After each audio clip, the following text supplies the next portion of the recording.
people ask about it, but they aren't quite sure how to approach it typically. And that is, how do I buy a business?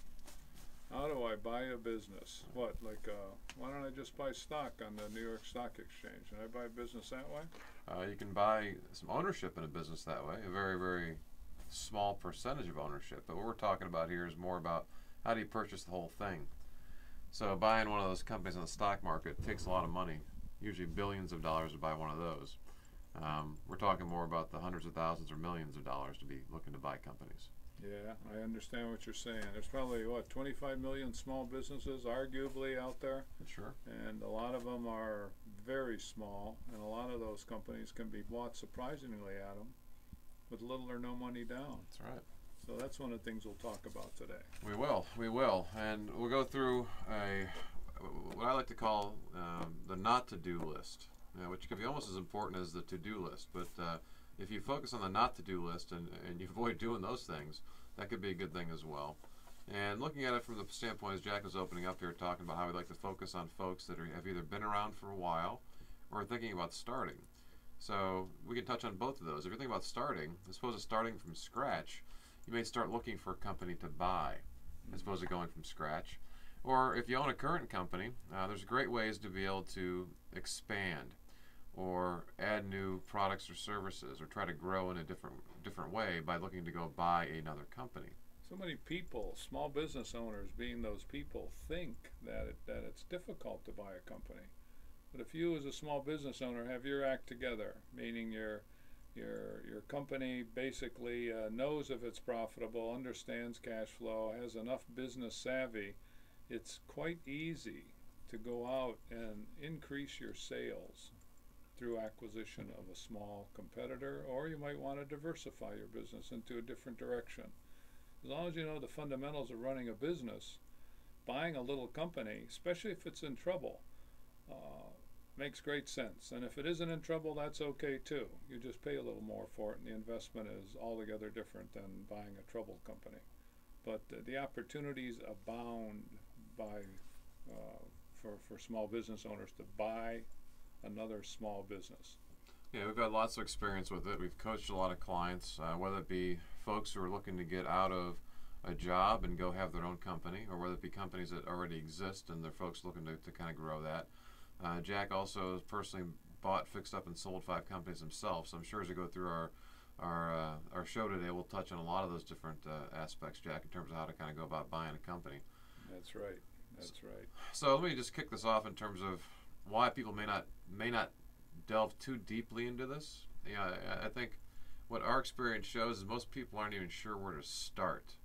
The idea of, well, if I wanted to go buy a company, like many things, it's if you get that first step down, usually you can start to kind of make progress. But most people might, we have found, get stuck on, well, where do I go? How do I start to look for a company? Or they're just waiting for it to kind of drop into their lap, so to speak. Maybe it's at a family function. All of a sudden the discussion comes up about somebody's company is for sale, or a friend that happens, or whatever. You may stumble across it, and I guess those things might happen. But again, if you want to be a little more active about it and really trying to go out and find something, I think most folks aren't sure even where to kind of start that whole process. Oh, you mentioned before a startup versus an established company. Worlds of difference.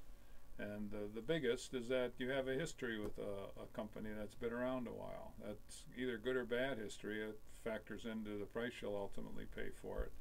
But it's much easier to deal with a company that has history, especially when it comes to projecting sales and revenue, versus a startup. It's all speculation on a startup. Everything is speculative. It's much more daunting, yet most people seem to direct their activities towards that, and we understand why, because that's how they're generally advised. That's how people are generally advised, being one of the great myths of business. We do touch on myths and debunk them from time to time. But yes, big difference between an established company versus a startup. Yeah, one of the things you have history on, to your point, Jack, is you have history of somebody or somebody's actually paying for the product or services that current company offers. When you're starting from scratch, you may have ideas of competitors who are doing it, but you haven't sold $1 yet. And so selling that first dollar, if you're able to sell that product or service for the first time, is a big deal. And so having that history and be able to analyze it and look at it, that's where, again, assuming somebody finds a company, that's a whole different path too that we'll touch on here probably at some point Right. today, Jack, in terms of how do you go about analyzing stuff. But again, the idea of trying to grow, again, so if you have your own company and you're trying to grow, well, you can add one customer at a time. You can add maybe new products or services again from scratch, or you can look at buying a company and you add a bunch of customers at once. You add a whole new product or service that already has customers with it. You aren't starting those things from scratch as well. So there's ways to really kind of supercharge your growth. And we've got a lot of clients again who have gone through the process of doing that. Again, of buying companies and then starting to kind of grow them. Just a basic question, why wouldn't you want to buy an existing company, a small one, rather than go chase new sales one by one? Right. Why wouldn't you want to jumpstart it, Adam, if your intention with your business today is to grow your business? Well, here, so let's start with, which path do you want to go down first? We can kind of bounce back and forth. For the folks who are trying to get into business for the first time, or should we go down the path of folks who already have a company? Because they're kind of two distinct paths here, I guess. Which one? Yeah, let's go with owning your own company and doing that. So let's start there. All right. So we've got lots of examples of this, Jack, and we've got a couple of clients who are this way too. If you're thinking about getting your own thing, why not first consider buying the company that you work for? Hey, wait a minute. Let me think of that. Well, I already own it. No. You said to get a company for the first time. We're going on different paths here? We are, Okay. but no, I understand it. All right. Thank We're you. going down the path. Going on the path for, so I don't yet have a company, but I want to get a company. Maybe I'm thinking about doing a startup. We're suggesting maybe you go and buy a company. All right. I'm saying if you're looking to start something up or to buy something, why not start with the company you currently work for? Because the owner's probably a crotchety old man, right? Perfect. He won't sell it. Perfect. I'm afraid to go ask him for it. That's right. I can't talk to the boss because the Or boss. it might be his wife. She's a crotchety old woman. Whoever it might be. Well, the boss knows about me, and the boss knows how much money I make and everything else. I probably can't afford it, Jack. I probably can't afford to buy the company that I work for. We've heard that one before, Right? haven't we? There's all kinds of different excuses or ideas about doing it, but let's start there.